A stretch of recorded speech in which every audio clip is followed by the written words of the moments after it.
So, family, the big talk making waves today is all about Nnamdi Kanu and his ongoing case in Abuja.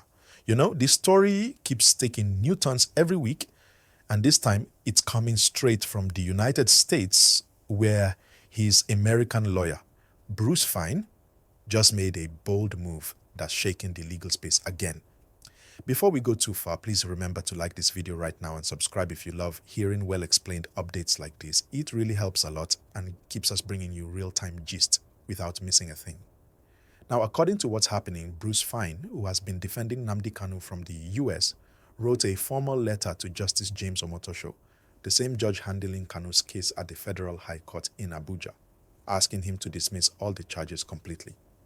His reason? He says the court has no proper jurisdiction to even try Nnamdi Kanu in the first place. He didn't just stop there.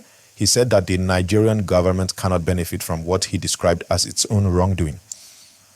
What he means by that is this: if the government broke the law while bringing Kanu into the country, then it has no legal right to continue this trial.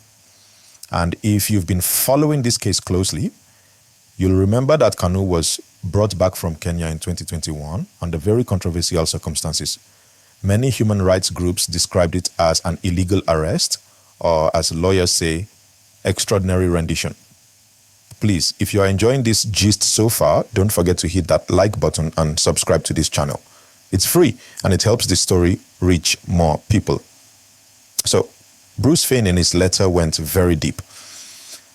He quoted old international cases. He even referenced the United States Supreme Court decision from many years ago, where it was said that when the government becomes a lawbreaker, it loses its moral authority to prosecute anyone.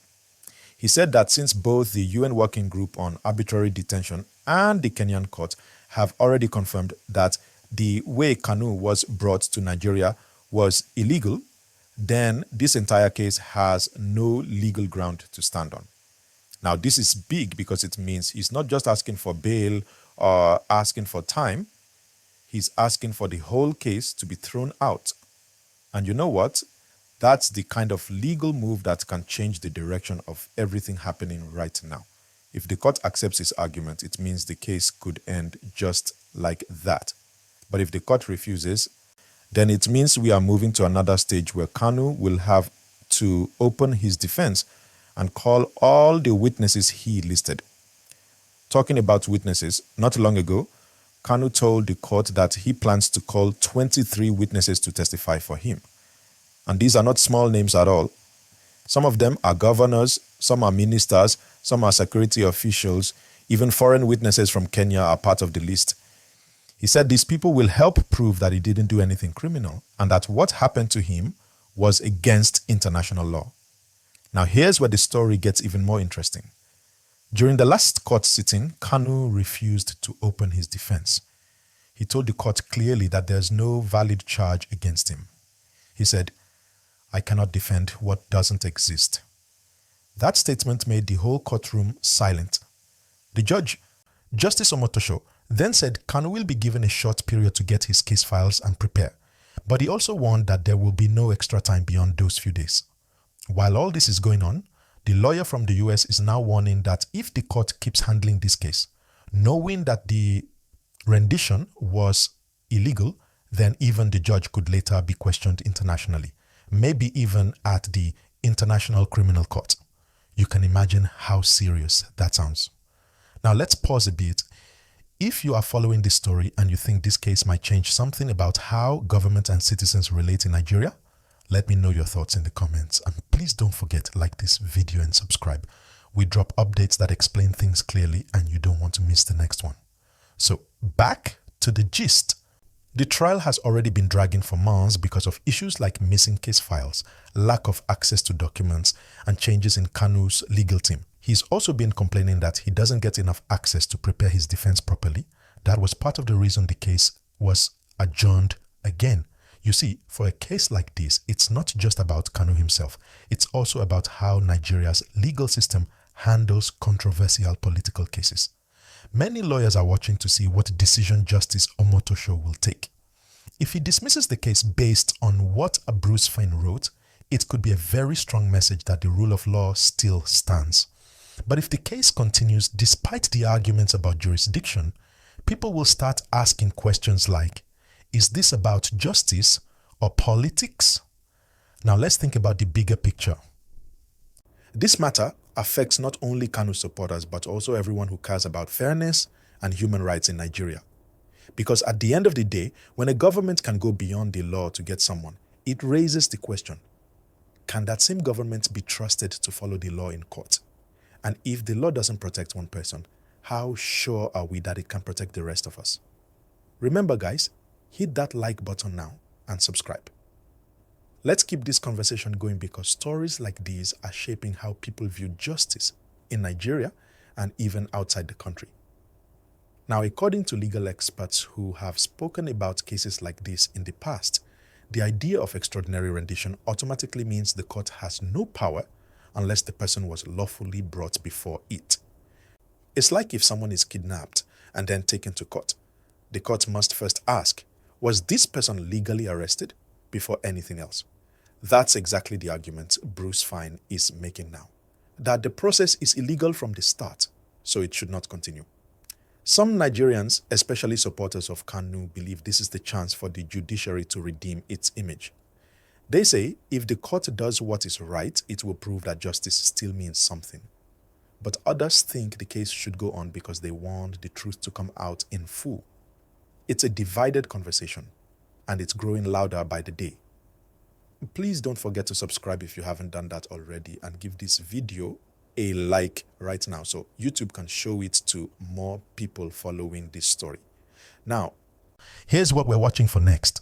The court is expected to rule on the argument of jurisdiction very soon. If the judge agrees with Kanu's team, that will end the case immediately. But if not, then the next hearing will be all about calling witnesses and opening the defense. That stage will be dramatic because of the big names expected to appear. There are also talks that more international observers are now following the case, especially since Fein's letter mentioned possible crimes under international law. It's bringing more attention to Nigeria's justice system again, and everyone wants to see how it will end this time. Before I continue, please, if you're still watching, I really appreciate you. Take 1 second now to like this video, subscribe, and turn on the bell icon so you'll be the first to get the next update when the court sits again. Now, when you look closely at this Nnamdi Kanu story, it's more than just a man in court. It's a reflection of how Nigeria handles justice, power, and public trust. Many people are watching, not only because of who Kanu is, but because this case has become a test for how far the rule of law can really go in this country. And please, before we go deeper, just quickly like this video and subscribe right now. That small click helps the video reach more people and keeps us going strong. So, what are people saying? In Nigeria right now, opinions are seriously divided. Some say, let justice take its course, while others believe that what's happening to Kanu is more political than legal. Supporters of IPOB feel he has already suffered enough. They say his arrest and the way he was brought back from Kenya broke international laws, and keeping him in detention since 2021 is unfair. But the government and its supporters argue that IPOB's activities have caused tension and insecurity in parts of the country, so the trial is necessary to maintain order. Now, this argument has been going on for years, but Fein's latest letter has once again brought it back to the spotlight. He's basically saying to the judge, you can't fix a wrong with another wrong. That means if the Nigerian government violated international law by bringing Kanu in illegally, the court should not pretend like nothing happened. He even warned that if the case continues, it could implicate the court itself in what he called ongoing violations of human rights. That statement really got people's attention. Think about it. If a foreign lawyer is saying a Nigerian judge could get into trouble internationally for continuing a case, that means this issue is already crossing borders. And that's exactly why it's making headlines again, both in Nigeria and abroad. But, this also puts the judge in a very tight spot. Because if Justice Omotosho dismisses the case, critics will say he bowed to pressure. But if he continues, human rights groups might accuse him of ignoring due process. Either way, it's a heavy situation. Now let's talk about the next steps and how this might affect things politically. Every time Nnamdi Kanu's case comes up, you notice that tension rises in some southeastern states. Some people still hold on to his message about Biafra, while others just want peace and stability. But the truth is, many ordinary Nigerians, even those who don't agree with IPOB, still want his case handled fairly. They're tired of seeing cases drag for years with no end. Please, if you're following this story and you believe fairness is important, take a moment and like this video right now.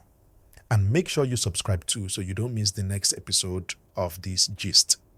Now, another thing Bruce Fein's letter highlighted is that if the government had nothing to hide, it should have allowed a transparent legal process. He also mentioned that the United Nations already recognized that what happened to Kanu violated international laws against torture and illegal detention. That's a big deal because it means the case isn't just a Nigerian matter anymore, it's also an international one. And here's the twist that's making everyone talk. The UN had earlier asked Nigeria to release Kanu unconditionally. That was before, but Nigeria didn't comply. So now that his lawyer is using that as part of the argument for dismissal, it's putting more pressure on the system. This makes people wonder, will the Nigerian judiciary take a bold step or follow the usual pattern? Another key part that caught people's attention is Bruce Fein's warning that if this case isn't dismissed, the government's actions could be reported to the International Criminal Court, ICC. The ICC doesn't play around with human rights violations. If it goes that far, it could open a new chapter entirely, one that might involve international investigations. But that's only if things escalate that far. Now, one interesting observation is that this latest move is making even neutral Nigerians start paying attention again. People are talking about the meaning of justice, the importance of human rights, and how we can balance national security with individual freedom. It's making the public rethink what rule of law really means in our society. If you're still watching, thank you so much, and please don't forget to like this video and subscribe. Your engagement helps this platform keep bringing you real, simplified updates you can understand without stress. Now let's touch on what might happen next in court. When the case resumes, the judge will likely address the issue of jurisdiction. That's the heart of Bruce Fein's letter. If the judge rules that the court indeed has no jurisdiction because of how Kanu was brought in, the charges could be dismissed. That would be a huge win for Kanu's camp. But if the judge decides otherwise, the defense will have to proceed. And that means calling witnesses and possibly revealing a lot of behind-the-scenes details about how Kanu's arrest happened. And when those witnesses start coming, you can expect more big names to appear in the headlines. Remember, some of the people listed include governors, military officials, and foreign nationals. Their testimonies could reveal things the public has never heard before. So either way, this next phase will be very dramatic. What's also clear is that this case has become a symbol, not just for one person, but for the larger issue of justice in Nigeria. Many young people see it as a test of whether the courts can stand independently without fear or influence. Others see it as a reminder that our system still has a long way to go in respecting human rights. Before we move forward, if you're still with me in this gist, I appreciate you so much. Please click that like button now and subscribe if you haven't done that yet. It keeps this platform alive and makes sure you never miss any important story we break down for you. Now, let's go a bit deeper. If this case eventually gets dismissed, it's going to send a loud message, not just to Nigerians, but to governments around the world. It will show that even when politics is involved, the law can still stand tall. But if it doesn't get dismissed, then it will show how tough it is for justice to prevail when politics mixes with legal matters. Either way, this case is already shaping public opinion and sparking serious conversations about how power works in Nigeria. So right now, everyone's watching. Lawyers, politicians, human rights groups, even international observers. The next few court sessions are going to be very crucial, and you can be sure we'll keep you updated right here on this channel. Now, I want to ask you, what do you think about all this? Do you think Bruce Fein is right that the court has no jurisdiction? Or do you believe the trial should continue until the truth comes out? Drop your thoughts in the comments below because I'll be reading through them. Please like this video right now, subscribe, breaking, and turn on your notification bell so you'll get an alert the moment I drop the next update on this story.